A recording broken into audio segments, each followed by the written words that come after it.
Hello everyone, today I'm going to review this very rare Rover 45 V6 with only 700 built, and in this spec the Connoisseur only around 450 built, and there's only around 90 left on the roads today.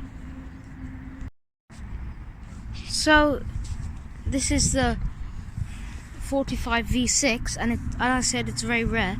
So let's talk about the design. As you can see, the Rover badge and 45 engraved into it, and the Viking ship. And there are these two split headlights and the indicators. And we have fog lights, and it looks quite nice from the front. So also we have headlamp washers. And on the Connoisseur you have chrome on the doors, and the wheels, they're quite nice. They're they're 16-inch alloy wheels. See, it's a saloon. This one's a saloon. They only made them in a saloon. The V6 engined 45s, and yeah, it's quite a clean design, I would say. It's not overstyled. It looks quite nice. I think the 45 looks quite nice. The door handles, I've seen them on Hondas, like the Civic of the time. It was originally made, this chassis for a Honda, because Rover used to work closely with Honda. At the back, it's also, as I said, it's a saloon. Rover badge, and as you can see, 45, the British logo like all Rovers had, and V6, and we have rear parking sensors. They've got nice bits of chrome around the car, on the door handles, on the wind mirrors. The aerial and sunroof is also there, quite a big aerial. And yeah, I think it's a nice design. We have also the indicators over here, and yeah, I think it looks really nice. There's also some chrome. It's a nice bit of treatment down here, so it's quite a clean design, as I said. Now let's take a look at the interior of this car. This car is a project drive car. So in 2003 obviously MG Rover, they were losing money, and they weren't doing that well, so they had to kind of save money. So there's no, earlier ones had wood on the doors, project drive cars don't, and the early ones also had the seats from the 75.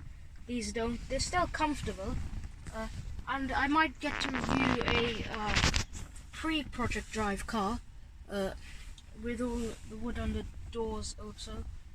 The steering wheel is quite small, and there's two buttons here for the horns, and these are the stalks. They're actually taken from the Honda parts bin, so you have your headlights and also your wipers, and you also have, there's an aftermarket radio here, and your hazard lights,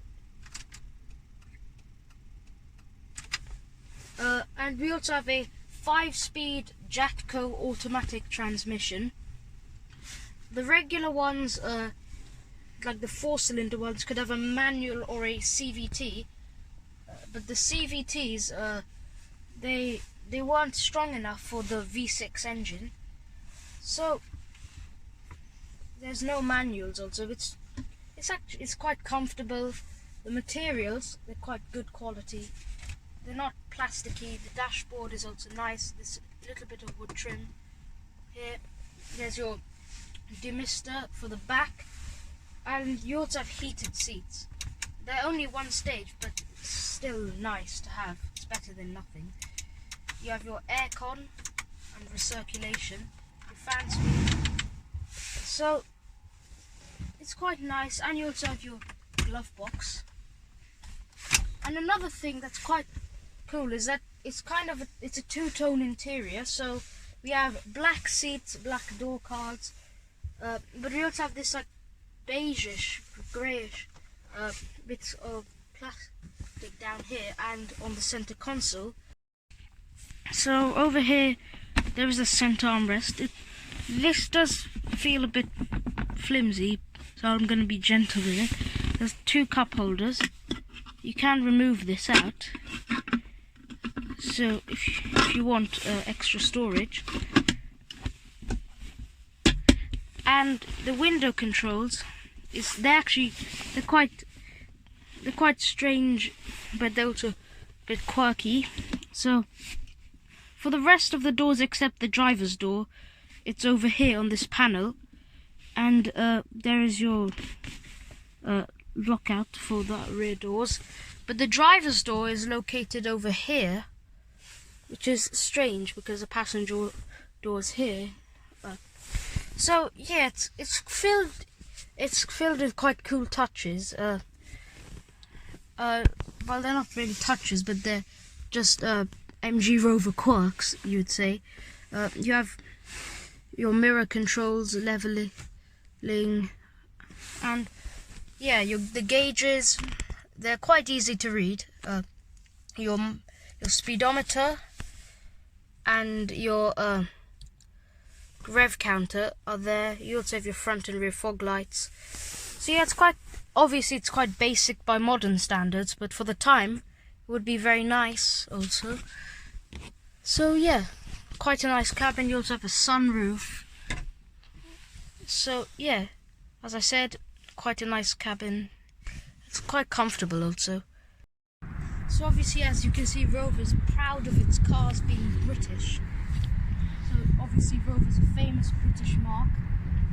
And the boot, oh, they only came in saloons, the V6 ones, but there was also estates for the regular models and hatchbacks. And the boot is actually quite big for the size of the car. This car isn't the same size as a Mondeo Vectra, but it's not as small as say a Golf. It's the odd Rover. Like the 75 was like an in-between car. You have some tools like a jack and your spare wheel. This car didn't actually come with the spare wheel when the owner bought it. So yeah, it's quite a big boot. And yeah, you could fit lots of shopping, all of that sort of stuff. It's quite a practical car actually. So this is the part of the 45 V6, as you can see, which makes it so rare, is the engine. Now it's a 2-litre V6, so obviously 2 litres. It's quite small for a V6, but it's obviously a big engine block for this sort of car. It produces 150 brake horsepower, so quite powerful. Well, it's not powerful for modern day standards, but I mean, it sounds nice, as we'll hear later. And as you can see, there's the inlet manifold here, which has been replaced because it's a common problem on these cars. And this is the KV6 engine. You could get the MG version, which is slightly more sporty, and they came with you could get it with a 2.5 V6. These were the MG ZS, not to be mistaken with the brand new ZS, which is a crossover. So that could come with a 2.5 V6. These engines were also found in the 75, and you do have to take good care of them because they do have common faults, like I said, the inlet manifold. But it's a nice, good engine for this sort of car.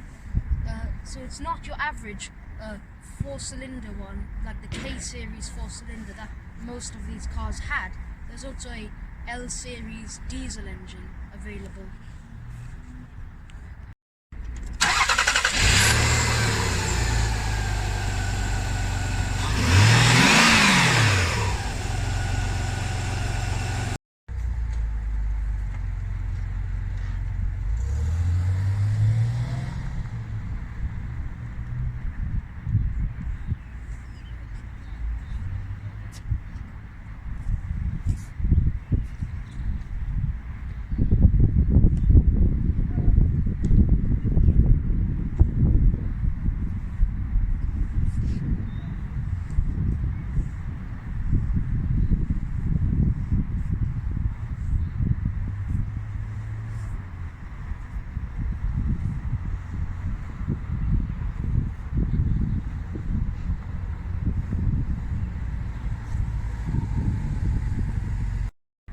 So as I said before, these cars are quite rare and they're actually decreasing in numbers quite quickly because they're commonly being scrapped, because doing work on the engine is more than the car is actually worth.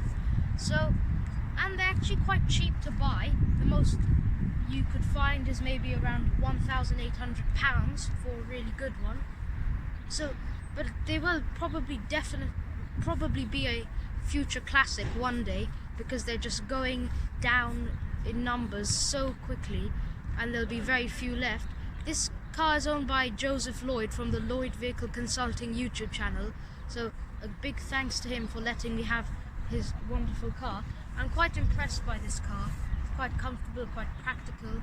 So thanks for watching everyone, and make sure to like and subscribe. Only 1.3% of you who are watching have been subscribed. I checked on YouTube statistics. So please subscribe, and thanks for watching. See you soon.